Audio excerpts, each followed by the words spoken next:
Okay, today guys, we're going to talk about Pit Crew CPR for our CU class. So what is Pit Crew CPR versus regular CPR? The CPR doesn't change. What changes is how we're doing it, the order things happen, and it puts everything in an efficient manner. Okay, it establishes kind of two things. One, that everybody has a job and that certain things need to happen in a certain order. And then second is that it gives it a crew chief, it gives the lead medic. Any cardiac arrest that you should have, really any call, but any cardiac arrest, you need a lead medic, and that lead medic's job is going to be to determine what things are happening first, but more important is to record the times that the drugs are getting, event things on your monitor, decide when shocks happen, when shocks don't happen, etc. That person is going to be in charge of the overall call, and then they're going to give the report later, or whether it be to terminate on scene, or they're going to report at the hospital if you transport. So that having that lead medic is important, so that we get a good assessment on scene, and then later we get a good continuity of care transferred to the hospital. So pick your CPR in the beginning. First, let's talk about just CPR. Okay? So just CPR, we've been focusing on it this year and last year. We started a year ago during BLS and ACLS, and we're about to hit those things again in, I believe, August or September. So we're really focusing on CPR, and we've seen our quality of CPR, our overall quality CPR during codes raise about 50% better, which is dramatic. So we went from about 20% of the time to about 75% of the time, and that's dramatic. That's a huge change. That takes us, if you're above 60, you're in the range where you're going to get a lot of ROSC. So it's really going to increase the amount of code saves that we get as we continue to do that. So great job and great work on that. Hitting it up and getting that quality CPR from 75 to the 90 percentile, which is what we're really hoping to do. That's our goal, okay? To being kind of that gold standard of EMS care. How do you do that? Start with regular CPR, right? Anytime that we have CPR, that's always the most important thing. So when you're talking about Pit Crew CPR, the first person that arrives, their job is to locate, does that person have a pulse? Are they breathing? If they're not, I'm going to start CPR. CPR is 100 to 120 beats a minute, so we're aiming right at 110. What are ways to keep track of that? When we get our monitor on, we can use the rate. The CPR will give me a rate in green, a green number at the bottom, and I can track that and watch that as I go and adjust my rate. I can count in my head. I just like to count in my head, just 1 and 2 and 3, and been doing this for a while, so it works for me. Have a pretty good rate.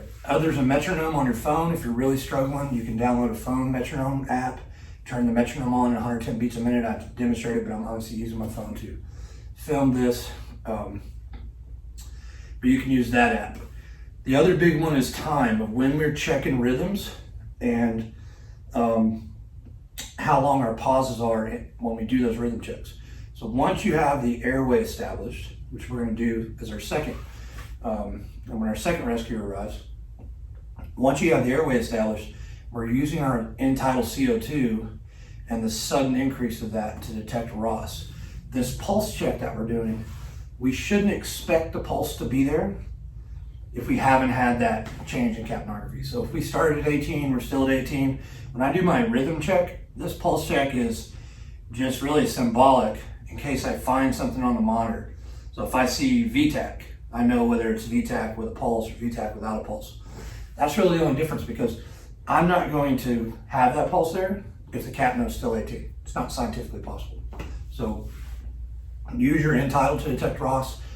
This pulse check is not going to be your number one indicator for ROS. Remember, don't think of it as a pulse check, think of it as a rhythm analysis. What I'm really doing when I stop every 2 minutes is I'm looking to see if I need to shock the heart, not looking to see whether or not I have a pulse back. I know I didn't get a pulse back because I have capnography and the capnography is still low. So CPR, 110 beats a minute, about 2 inches. We all know what 2 inches is, okay, on depth. I need to release fully when I sit back. The main thing that causes my depth to not be good enough and my full release to not happen is that I'm going too fast. Most common mistake we see in CPR is we're averaging 140 to 160 beats a minute instead of that 110. Your adrenaline's pumping. We don't have anything in place to help us keep count, and we're going way too fast. When you go too fast, I don't go as deep because I'm moving quicker, so it's a shorter distance I travel, and I don't get full release because before I'm fully off the chest, I'm compressing again. Okay, so it's important to hit that 110, and it's important to really to slow down. Our CPR is almost always too fast when it's not correct. Excuse me. So, pit crew, 2 rescuer first. This is what we're commonly almost always going to start with. This means a medic has arrived and there's 2 rescuers on scene. What are the 2 things that need to happen? First person, always CPR is most important. Remember CAB during ACLS, during any cardiac call, it's CAB, circulation first. So, do I have any circulation? Do I have a pulse? I do not have a pulse. I'm going to start CPR, right? So I start my CPR. My first rescuer is doing CPR. Okay, right off the bat, I'm going to put my phone right in front of my face here so I can see it, and I'm going to turn my clock on.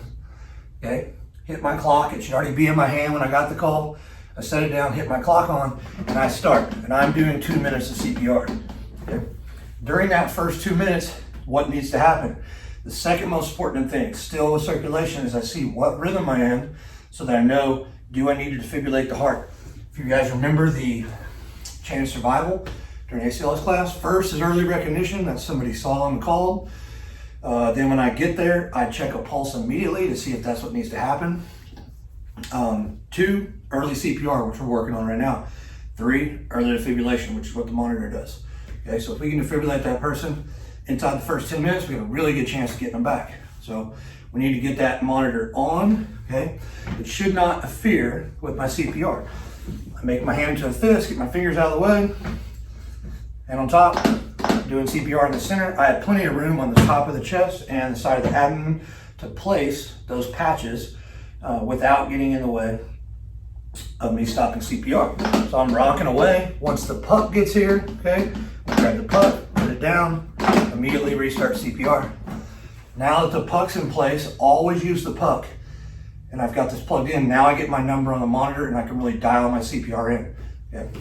So we're looking to see what that rhythm is. I've done my 2 minutes. During that 2 minutes, and we're getting my monitor on. Where should I place my monitor? Okay. According to the protocol, there's 2 places I can put it. Either by the feet, where everybody can see it, or I can put it by the head, where everybody can see it. I'm a big fan of putting it by the feet. The reason is because when my 3rd rescuer gets here, they're going to drill the IO and start pushing drugs, and they'll be right next to the monitor. Most of the things that need to be invented happen down by the legs, and it's really close and that person can do it. As opposed to putting it by the head, and then every time I give an epi, I have to reach across. Okay? So most of the things that are happening are down here by the legs, right? I don't want to put it by the head and then be reaching across the area where the CPR is going and get in the way in order to event. So I like to put it down by the legs, and then everybody can see it. The person that intubated, that's doing the back can see it. I can see it as the CPR compressor, and then it's right next to the person that has the IO, the one that needs to event. So there, boom, we have our monitor on. My initial 2 minutes is done. I pull off the chest and I look to see what my rhythm is. Okay. That rhythm tells us whether we immediately defibrillate because we have a shockable rhythm, or we have asystole or PA, and we go down that algorithm. That tells us what we need to do. There's not a whole lot of other stuff going on during a cardiac arrest early on than that. Okay, we do CPR, we find which algorithm we're using, and that's what we work on.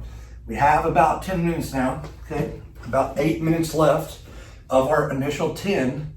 We need to get 2 things done in that last 8 to 10 minutes.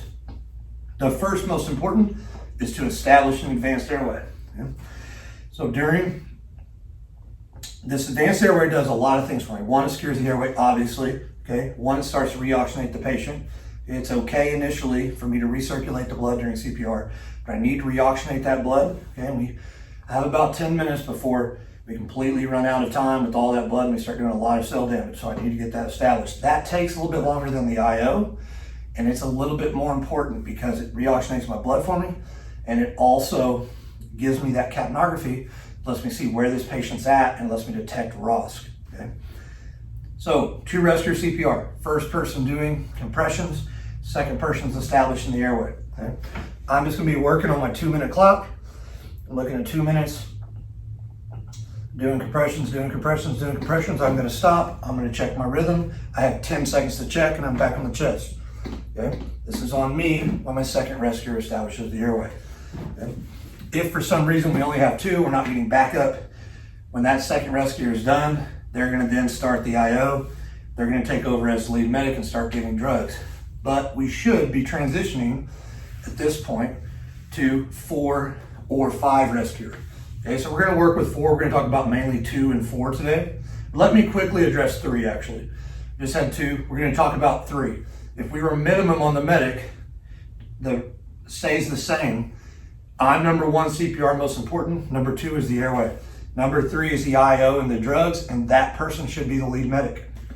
Okay, they're the one that's going to document everything in the monitor, and they're the one that's going to give the report at the hospital. Okay, so if you have 3 rescuer, that's how that works right away. We get to do 2 things at once, and that's awesome. Things happen really quickly.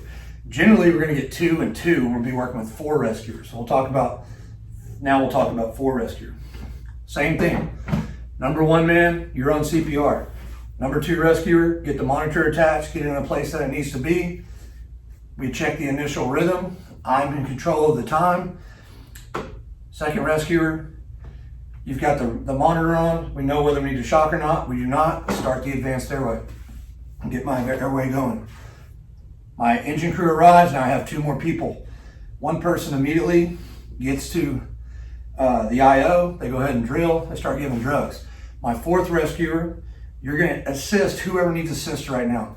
I may need to assist the airway. I may need to change over the person that's on CPR. I may need to help get drugs out. I may need to do all 3 of those things, or I may need to talk to family right away. So it kind of depends. Okay. Usually the 4th rescuer there, the great position, this is a great position for the captain. Okay. The captain has a more stand back look. He can see everything that's going on. You have 3 people that are working, person working on the airway. He can assist whoever needs assistance, and then he can talk to the family and start getting demographics and start getting a assessment of what happened. How long has the person been down? What kind of medical problems they have? What kind of medications they're on, allergies, et cetera, and he can start feeding that information to the crew as they're working. Okay, so 4 rescuer. At some point, you're going to need to switch. The CPR compressor is going to start to get tired. It works pretty well to switch between you and the number 1 rescuer because you're not in each other's way. So how would I do that? If I was intubating here, I'm working the monitor, we're going to wait until we have a check. Okay, so every 2 minutes we're doing a rhythm analysis. Okay, so we're going to wait till that happens. When that happens, I'm going to let my compressor know, hey, on this check, I'm going to switch out with you. So I'm bagging, I'm following my rescue pod, and I'm bagging. He sits back and stops. We check the monitor. He says, we're still in whatever, a Sicily, so we're going to continue CPR. I give him the bag, and I move into this side and start CPR. We go for another 2 minutes. Okay? Now that we're done, I'm going to stop. I'm going to take the bag, move back, and look, there's nothing. He'll be in place here. I'm now on the top, and he'll restart CPR. And we can move both sides here and work really well. Okay. Now you have 2 people that are switching on and off. So that's 2, 3, and 4 rescuer CPR. That's kind of the gist of how that works. Okay. What are we seeing on forensic cardiac arrest analysis? What are we seeing going on? Why are we talking about Crew CPR? What we're seeing is that we always have 1 or 2 really long pauses that are 60 to 90 seconds in almost every code.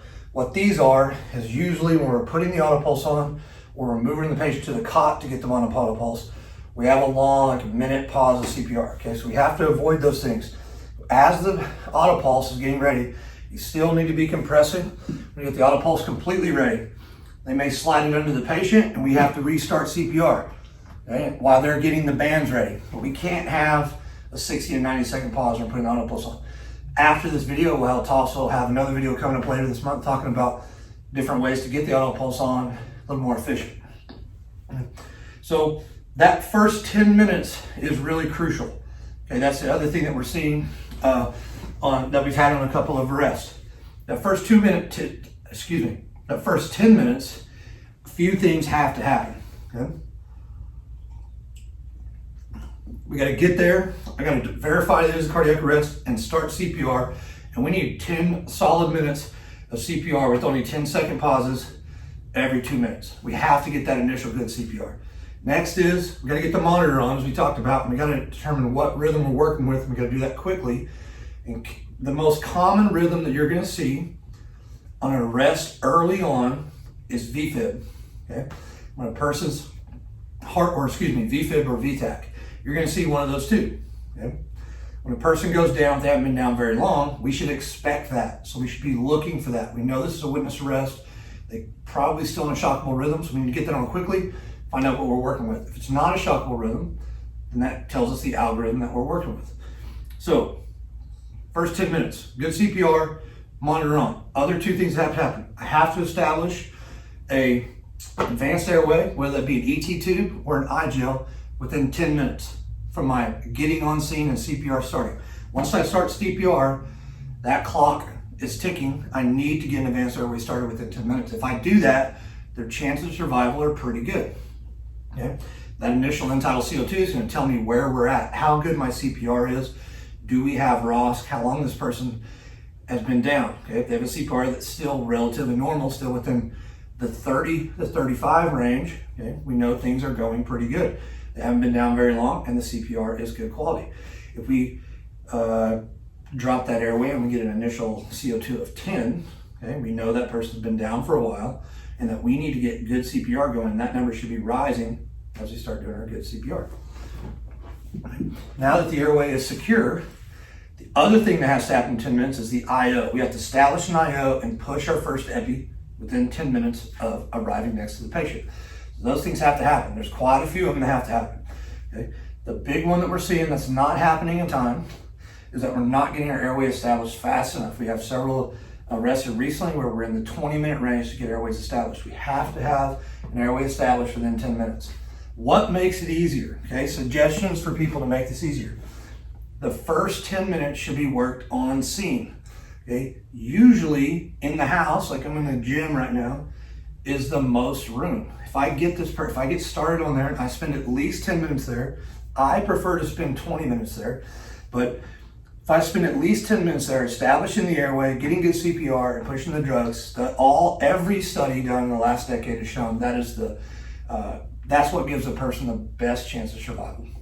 Okay, so if you're a person that likes to listen to data and likes to listen to studies and sees what the best practices are, you have a 230% better chance if you spend 20 minutes on scene getting those things happen, and in the first 10, CPR, monitor, airway, and IO happen. If those happen in 10 minutes, and then I spend 20 minutes on scene, my chances are 230% higher than they are of another crew, equal skill, equal care, but they put that person in a truck and drive to the hospital. The reason being is because things get so much harder in the truck as we're driving. The CPR is not a good quality. The airway is so much harder now. It takes longer. And we're also seeing people forget because there's so much going on in the truck. They're not getting their EPIs given at proper times. So let's recap. CPR, 110 beats a minute, 2 inches deep, good release each time. This person, the compressor is doing CPR, throw your phone down, put the clock on. Every 2 minutes, you're gonna let everybody know we need to check a rhythm. You're gonna quickly check the rhythm. You're in charge of those times, and you're in charge of letting the medics know what's going on. The other lead medic know what's going on. Next, every 2 times that you stop, so every 4 minutes, the second time you check the rhythm, that's been 4 minutes, you need to let the person know we need to give an epi. Okay? Been 2 more times through, 4 minutes have passed, hey, you need to give another epi. Remind them, you're the one that has the clock out. Okay? Down here, up here at the top, got 10 minutes to establish this airway, preferably an ET tube. If you can't get an ET tube for whatever reason, drop an iGel. Okay? Once we get that iGel on, we need to get the rescue pod on, and we need to be ventilating. Okay? Make sure you watch your rescue pod, and we have our ventilations are being given when the rescue pod turns red. We got that light to help us. Monitor on very quickly. We already talked about identify our rhythms. Once we get our IO established down here, we have 10 minutes. Get our IO established. Every 4 minutes, we're pushing an epi. If we shock and we have VFib that comes back, that makes it refractory VFib. Then we give amiodarone, and we should give amiodarone at the same time as epi. So the next time that we stop, epi, amiodarone. Okay. Drugs that we're given, bicarb. It's the other one. We still see it occasionally. It's getting a lot better. But bicarb. Bicarb has not been the protocol since at least 2016, probably 2010. We're not really sure. I wasn't here in 2010. But I was here in 2016. It was not in the protocol then. It is not in the protocol now. Okay, so we do not give routine bicarb anymore. That's been since I've been a paramedic, so almost 10 years. We don't give routine bicarb, so don't push routine bicarb. What does it do? What does routine bicarb do? Routine bicarb goes into the blood, and then the bicarb turns into CO2 in solution in the blood, and then comes out your tube. So as soon as I push the bicarb, I get a spike in CO2. This does several things. One, it confuses me, and I think that we got ROSC, and then I stop CPR. We don't want any unnecessary stops of CPR. Okay. Second, it forces us to transport a lot of patients that we wouldn't normally transport because their CO2 would be 10, but we put a bunch in their blood, and then we only worked for 10 minutes on scene, and now we're like, wow, their capno is 50, so we should transport this person. That you did that. You caused that with the bicarb. Okay, so we don't have long enough time. If you stay on scene for 20 minutes, that bicarb will burn off. Okay? So no more routine bicarb. I think that's about it on our Pit Crew CPR. We're going to be going over this during our BLS and ACLS skill session coming up here, I believe September.